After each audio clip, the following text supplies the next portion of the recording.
திருக்குர்ஆனுடைய தஃசீர் என்ற தொகுப்பை இன்ஷா அல்லாஹ் இதிலிருந்து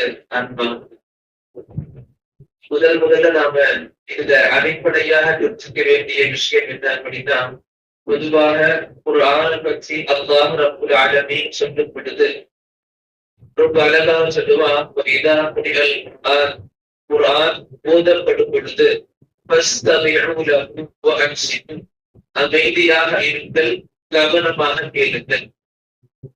குர்ஆன் ஓதும் பொழுது குர்ஆனுக்கு நாம செய்ய வேண்டிய ஒழுக்கங்கள், நாம பேண வேண்டிய விஷயங்கள் பார்க்கும் பொழுது இது ரெண்டு: அமைதியாக இருப்பது, கவனம் காப்பது, இன்னொன்று உன்னிப்பாக கவனிப்பது, கூர்ந்து கேட்பது.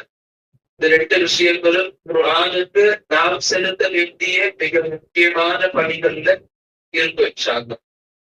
இதுல எல்லாமே குர்ஆனுடைய திலாவத் போயிட்டு இருக்கு, குர்ஆன் ஓதப்பட்டுகிட்டு இருக்கு. அப்பையும் அமைதியா இருக்கணும், அப்பையும் குர்ஆனை கேட்கணும். ஏன் கேட்கணும்? குர்ஆனை கேட்கறதுல சிறப்புகள் நிறைய இருக்கு. இதனாலேயே சொல்லுவாங்க, மரணப்படுத்தி இருக்கிறாங்கல்ல சக்கராத்து எழுதக்கூடிய மக்கள், அவங்களால குர்ஆனை ஓத முடியாது. சக்கராத்தோட நிலைமை வந்துட்டாலே அவங்களுடைய வாய் முடப்படும், வாய் வந்து வார்த்தைகள் வராது, வெறும் செவிகள் கண்கள் மட்டும்தான் பொதுவாக செயல்பட்டு. அப்ப இந்த மாதிரி மக்களுடைய நன்மைகளை அதிகரிக்கிறதுக்காக நவீஸ்ல கொடுப்பாங்க, இப்படிப்பட்ட நிலைமை இருக்கக்கூடிய மக்களுக்கு நீங்க அதிகமாக லா இலாஹ இல்லல்லாஹ் சொல்லிக் கொடுங்க. ஏன்? யாருடைய வார்த்தை கடைசி வார்த்தை லா இலாஹ இல்லல்லாஹ் அமையுமோ அவங்க அல்லாஹ் சொல்லிட்டு கொடுப்பாங்க அடிஸ்பட்டிருக்கு. இதே வரிசையில் வரக்கூடிய இன்னொரு ஐயங்களை பொறுத்தும் அவங்களுக்கு ஒரு ஆணை ஓதி காமிங்க. அலியாக இருக்கு, இன்னும் சஹாபாக்கள் நமக்கு எடுத்து கொடுத்த வார்த்தைகளாக இருக்கு, சலஃபாக்கள் நமக்கு சொல்லிக் கொடுத்த அறிவுரைகள் எதுவும் இருக்கு. என்னது? மரணப்படுக்கையில் யார் இருக்கிறாங்களோ அவங்களுக்கு ஒரு ஆணை ஓதி காமிக்கிறது. இப்ப இன்னைக்கு பல பொருட்களே மாறிடுச்சு. உயிர் போன பிறகு மக்கள் குர்ஆனை வச்சுக்கிறாங்க, ஓதிக்கிட்டு இருக்கிறாங்க. ஆனா இதுல எந்த ஒரு பலனும் அந்த இறந்து போன மையத்துக்கு அடையும் பொழுது கிடையாது. நபி ரொம்ப தெளிவா சொல்லிட்டாங்க, சக்கராத் நிலைமையில் இருக்கும் பொழுது, இந்த உலமாக்கள் அழகா நமக்கு வரையிலிருந்து கொடுத்திருக்காங்க. சக்கராத் நிலைமையில் இருக்கும் பொழுது அவங்க பக்கத்துல உட்கார்ந்து குர்ஆனை ஓதுங்க. ஓதுல உங்களுக்கும் நன்மை. இதை ஓது கேட்டுக்கிட்டு இருப்பாங்க. அவங்க குர்ஆனை கேட்கறதுக்கு ரொம்ப கண்டிப்பாக இருக்கு. அப்ப இந்த அடிப்படையில குர்ஆன் ஓதப்படும் பொழுதும் சரி, குர்ஆனுடைய விளக்கங்கள் கொடுக்கப்படும் சரி, மௌனம் காப்பது, இந்த கூர்ந்து கவனிப்பது குர்ஆனுக்கு நாம செய்ய வேண்டிய பணிகள் இருக்கு. குர்ஆனுக்கான உரிமைகள் எல்லாம் இருக்கு. கண்டிப்பா நம்முடைய கடமைகள் நாம் மீறக்கூடாது. இப்ப அடுத்த கட்டமாக பார்க்கும் பொழுது, இந்த குர்ஆன் ஓதப்படும் பொழுது குர்ஆன் ஓதுவதற்கு முன்பாக பொதுவான ஓதுற விஷயங்கள் என்ன? அஊது பில்லாஹி மினஷ் ஷைத்தானிர் ரஜீம். இந்த அஊது பில்லாஹி மினஷ் ஷைத்தானிர் ரஜீம் இதற்கான அர்த்தம் எல்லாருக்கும் நிறைய பேர் தெரிய வாய்ப்பு இருக்கு. விரட்டப்பட்ட ஷைத்தானை விட்டும் அல்லாஹ்விடம் பாதுகாப்பு தேடுகிறேன், அல்லாஹ்விடம் பாதுகாப்பு கேட்கிறேன் விரட்டப்பட்ட ஷைத்தானை விட்டு.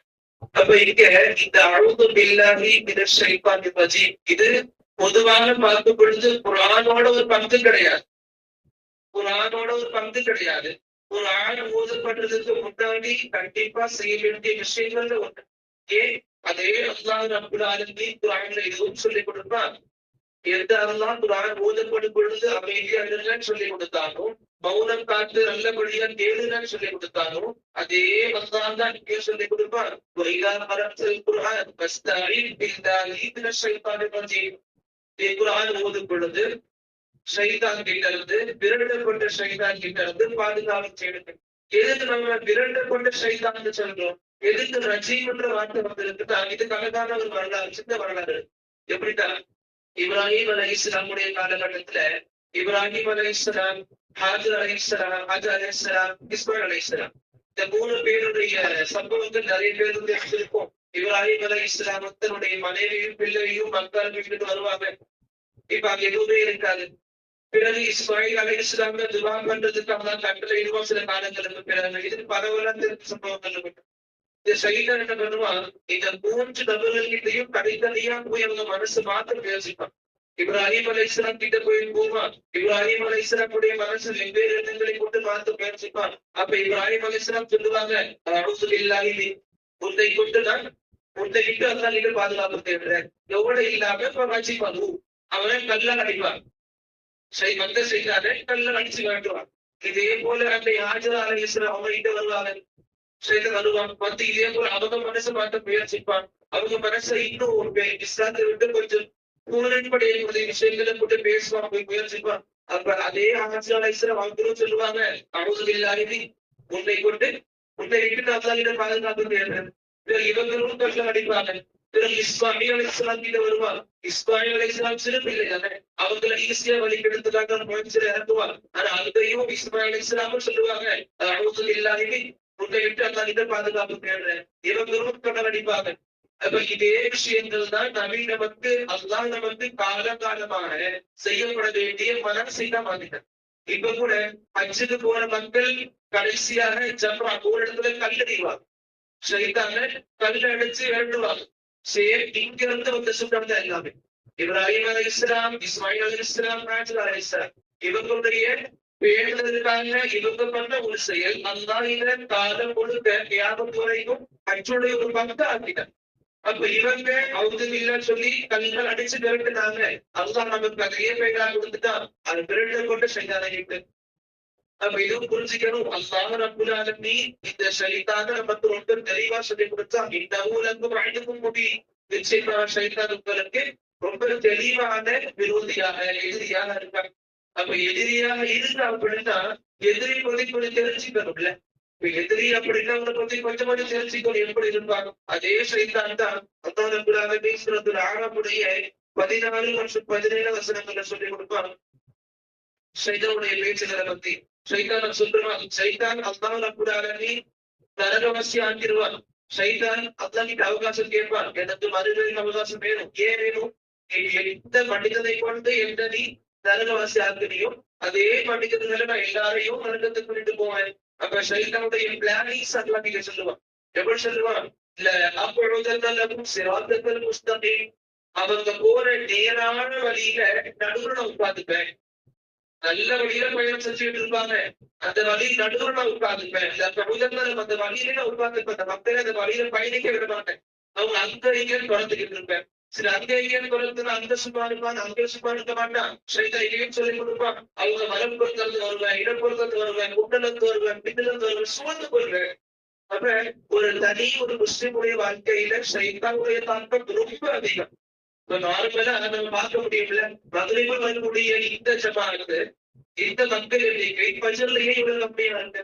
மதுரையில் வேலைகளை விட இந்த நேரத்துல வேலைகளாக இருக்க போறது கிடையாது. ஆனா இருந்துமே இந்த அளவுக்கு மக்கள் கம்மியா ஆகப்படுறாங்க அப்படின்னா என்னதான் பெரிய அளவுல காரணங்கள் இருந்தாலும் அதுக்கு மூல காரணம் ஷைத்தான் தான். இதுல யாரும் மாற்றுக்கிறது கிடையாது, கொள்ள முடியாது. அந்த ஷைத்தானுடைய தாக்குதல் தீங்கல்கள் வாழ்க்கையில காலையில இருந்து நைட்டு வரைக்கும் ரைட்டு உலகத்திலையும் கூட ரொம்ப பகிரங்கமா இருக்கு. அப்ப அல்லாஹ் ரப்புல் ஆலமீன் உங்களுக்கு தெளிவான விரோதியா ஷைத்தான் இருக்கான்னு சொல்லி கொடுத்த பிறகு சொல்லி கொடுக்கிறார், அவுது பில்லாஹ் வார்த்தைகளை போட்டுட்டேன். இது அவுது பில்லாஹ்க்கான சிறிய விளக்கமாக பார்த்து புரிஞ்சுக்கலாம்.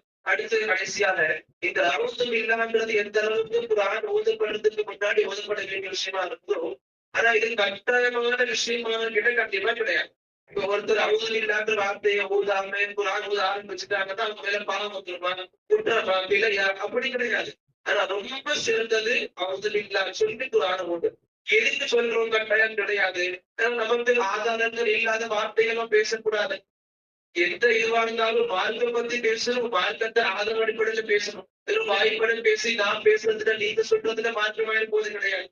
நபியுடைய வாழ்க்கையில பார்க்கும் பொழுது ஒரு சில இடங்கள்ல நபி குர்ஆன் வசனங்களை ஓதி காண்பிப்பாங்க, அதுக்கு முன்னாடி அவுது பில்லாஹ் சொல்லாம இருப்பாங்க. நிறைய இடங்கள்ல அவுது பில்லாஹ் ஓதி குர்ஆன் ஓதுவாங்க. ஒரு சில இடங்கள்ல குர்ஆன் வசனங்கள் ஓதி காண்பிக்கும் பொழுது அவுது பில்லாஹ் சொல்லாம இருப்பாங்க. இது நமக்கு அழகான சான்றாக இருக்குது. இது கட்டாயம் கிடையாது. அவுது பில்லாஹ் ஓதாம குர்ஆன் வசனங்களை ஓதுனா பாவத்துல உண்டானதுக்கு ஒரு விஷயமா இருந்தா நபிக்கு விட்டுக்க மாட்டாங்க. அப்ப நபிக்கு ஒரு சில இடங்கள்ல அவுது பில்லாஹ் இந்த வாசகத்தை எழுதிருக்காங்க அப்படின்னா கட்டாயம் கிடையாது. ஆனா ரொம்ப சிறந்தது ஒரு ஆண் ஓதுறதுக்கு முன்னாடி அவுது பில்லாஹ் ஓதிக்கிறது. இன்னும் நிறைய விஷயங்கள் இருக்கு. அடிப்படையான விஷயங்கள்ல அவுது பில்லாஹ் சம்பந்தமாக இது அல்ஹம்துலில்லாஹ் போதுமானதா இருக்கும். அல்லாஹ் ரப்பல் ஆலமீன் நம்மை முழுமையாக ஷைத்தானை விட்டு பாதுகாப்பு பெற்ற மக்களாக ஆக்கியருள்வாராக. அல்லாஹ் ஆமீன். வஆகிரு தஅவானா அல்ஹம்துலில்லாஹி ரப்பில் ஆலமீன்.